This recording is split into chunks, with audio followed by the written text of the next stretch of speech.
ಈಗ ರಕ್ಷಿತ್ ಅವರು ಒಂದು ಸಲ ಇದ್ದಾಗ ಇನ್ನೊಂದು ಸಲ ಇರಲ್ಲ ಅನ್ನೊಂದು ಮಾತಿರುತ್ತೆ. ಸೊ ನಿಮ್ಮ ಪ್ರಕಾರ ಹೇಗೆ, ನೀವು ಹತ್ತಿರದಿಂದ ನೋಡಿದ್ದೀರಲ್ಲ, ಅಂದರೆ ನಿಮ್ಮನ್ನೇ ಕೂಡ ನಾಮಿನೇಟ್ ಮಾಡ್ತಾರೆ ಅವರು, ಒಂದು ಸಲ ನಿಮ್ಮ ಹತ್ರ ಇರ್ತಾರೆ, ಒಂದು ಸಲ ನಾಮಿನೇಟ್ ಮಾಡ್ತಾರೆ. ಗಿಲ್ಲಿಯವ್ರಿಗೂ ಹಾಗೆ ಮಾಡಿದರು, ಜಾನ್ವಿ ಅವರ ಮಾತು ಕೇಳ್ಕೊಂಡು ಗಿಲ್ಲಿಯವ್ರನ್ನ ನಾಮಿನೇಟ್ ಮಾಡ್ತಾರೆ.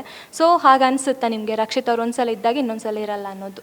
ಇಲ್ಲ, ರಕ್ಷಿತಾ ಲಿಟಲ್ ಕನ್ಫ್ಯೂಸ್ಡ್ ಆಗಿದ್ಲು ಇನ್ ದ ಬಿಗಿನಿಂಗ್. ಬಟ್ ಎಲ್ಲ ಮನೇಲಿ ಅನ್ಕೊತಾರೆ ಅವಳಿಗೆ ಅರ್ಥ ಆಗಲ್ಲ, ತುಂಬ ಚಿಕ್ಕ ಹುಡುಗಿ ಅಂತ. But Rakshitha is very matured, ಅವಳಿಗೆಲ್ಲ ಅರ್ಥ ಆಗುತ್ತೆ.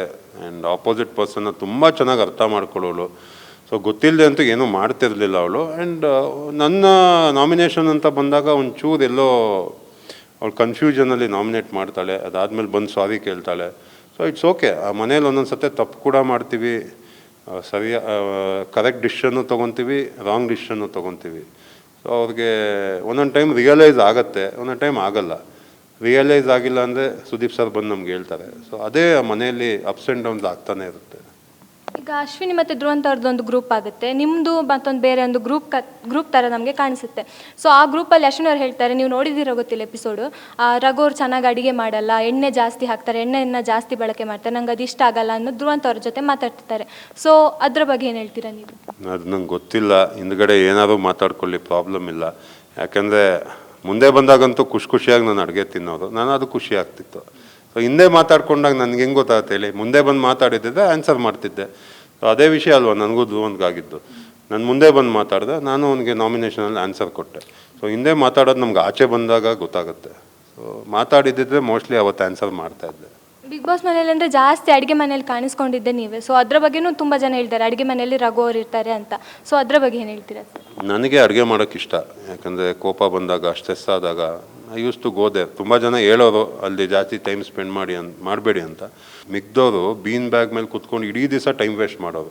ಅದಕ್ಕಿಂತ ಬೆಟರ್ ಅಲ್ವಾ ಅಲ್ಲಿ ಹೋಗಿ ಏನೋ ಒಂದು ಕಲಿತಾ ಇದ್ದೀನಿ, ಏನೋ ಒಂದು ಮಾಡ್ತಾ ಇದ್ದೀನಿ. So it is better for me. ಅಂದರೆ ಕ್ಯಾಮ್ರಾ ಕಣ್ಣಿಗೆ ಕಾಣಿಸ್ಕೊಳ್ಬೇಕು ಅಂತ ರಘು ಅವರು ಅಲ್ಲಿ ಇರ್ತಾರೆ ಅನ್ನೋ ಒಂದು ಮಾತು ಬಂತು. ಸೊ ಅದು ಕ್ಯಾಮ್ರಾನ ಎಸ್ಕೇಪೇ ಹಾಕಾಗಲ್ಲ ಬಿಗ್ ಬಾಸ್ ಮನೆಯಲ್ಲಿ. ಎಲ್ಲ ಮೂಲೆಯಲ್ಲೂ ಕ್ಯಾಮ್ರಾ ಇದೆ. ಏನು ಕಿಚನಲ್ಲಿ ಮಾತ್ರ ಜಾಸ್ತಿ ಕ್ಯಾಮ್ರಾಸ್ ಇಟ್ಟಿದ್ದಾರೆ, ಹಂಗೆಲ್ಲ ಏನೇನೋ ಮಾತಾಡ್ತಾರೆ. It's not like that. ಇವಾಗ ಬಾತ್ರೂಮಲ್ಲೇ 7-8 ಕ್ಯಾಮ್ರಾ ಇದೆ. ಹಂಗಂದ್ರೆ ನಾನು ಇಡೀ ದಿವಸ ಬಾತ್ರೂಮಲ್ಲಿದ್ದರೆ ಬಾತ್ರೂಮ್ ವಿಡಿಯೋಸ್ ಬರುತ್ತಾ? ಹಂಗಲ್ಲ ಅದು. ಸೊ ನಾವು ಅಡುಗೆ ಮಾಡುವಾಗ ಎಲ್ಲರೂ ಅಲ್ಲಿ ಬಂದು ಸೇರ್ತಾರೆ. ಸೊ ಅದಕ್ಕೆ ಮೇ ಬಿ ಅಷ್ಟೇ. ಅದು ಏನು ಗೊತ್ತಾ, ಇವಾಗ ನನಗೆ ಅಡುಗೆ ಬರುತ್ತೆ, ನಾನು ಮಾಡ್ತೀನಿ, ಬೇರೆಯವ್ರಿಗೆ ಬರಲ್ಲ. May be they are jealous of me ಅಷ್ಟೇ. ನನಗೆ ಹಂಗೆ ಅನಿಸೋದು. ಈಗ ಅಶ್ವಿನಿ ಅವರು ಅಡುಗೆ ಬರಲ್ಲ ಅಂತ ಹೇಳಿದ್ರು, ಆದರೆ ಒಂದು ಇದರಲ್ಲಿ ಚೆನ್ನಾಗಿ ಅಡುಗೆ ಮಾಡ್ತಾರೆ. ಸೊ ಅವರಂದರೆ ನಾಟಕ ಮಾಡಿದ್ದ ಅಡುಗೆ ಬರಲ್ಲ ಅನ್ನೋದು. ಅದು ನನಗೆ ಗೊತ್ತಿಲ್ಲ, ನಾನು ನಾಟಕನೇ ಅಂತ ರೇಗಿಸ್ತಾ ಇದ್ದೆ. ಇನ್ನು ಮಿಕ್ಕಿದ್ದು ಅವ್ರನ್ನೇ ಕೇಳಬೇಕು. ಅದೇ ನೀವೇ ಹೇಳಿದ್ರಿ ನಾಟಕ ಮಾಡಿದ್ರಿ ಅಂತ. ಸೊ ಅದಕ್ಕೆ ಕೇಳಿದೆ, ಅಂದರೆ ನಾಟಕ ಮಾಡ್ತಿದ್ರಾ ಏನು, ಅಡುಗೆ ಬರಲ್ಲ ಅಂದ್ಕೊಂಡು? ಅನಿಸುತ್ತೆ ನನಗೆ. ಸ್ಟಾರ್ಟಿಂಗಿಂದ ಹಂಗೆ ಹೇಳ್ತಾ ಇದ್ದು, ಆಮೇಲೆ ಬಂದು ಅಡುಗೆ ಮಾಡ್ತಾ ಇದ್ವಲ್ಲ, ರೇಗಿಸ್ತಾ ಇದ್ದೆ, ಏನಮ್ಮ ನಾಟಕ ಮಾಡ್ತಾ ಇದ್ದೀರಾ ಅಂತ. ಸೊ ಈಗ ಸುದೀಪ್ ಅವ್ರು ಹೇಳ್ತಾರೆ, ಬಿಗ್ ಬಾಸ್ ಮನೆ ಒಳಗೋದ್ಮೇಲೆ ಬಿಗ್ ಬಾಸಿಂದ ನಿಮ್ಗೆ ಒಳ್ಳೇದಾಗಲಿ, ಅಂದರೆ ಬಿಗ್ ಬಾಸಿಂದ ನಿಮ್ಗೆ ಒಳ್ಳೇದಾಗಲಿ, ನಿಮ್ಮಿಂದ ಬಿಗ್ ಬಾಸ್ಗೆ ಒಳ್ಳೇದಾಗಲಿ ಅನ್ನೋದು. ಸೊ ನಿಮ್ಗೆ ಎಷ್ಟು ಒಳ್ಳೇದಾಯಿತು ಬಿಗ್ ಬಾಸ್ ಮನೆಯಿಂದ? ತುಂಬ ಒಳ್ಳೇದಾಗ್ತಾ ಇದೆ.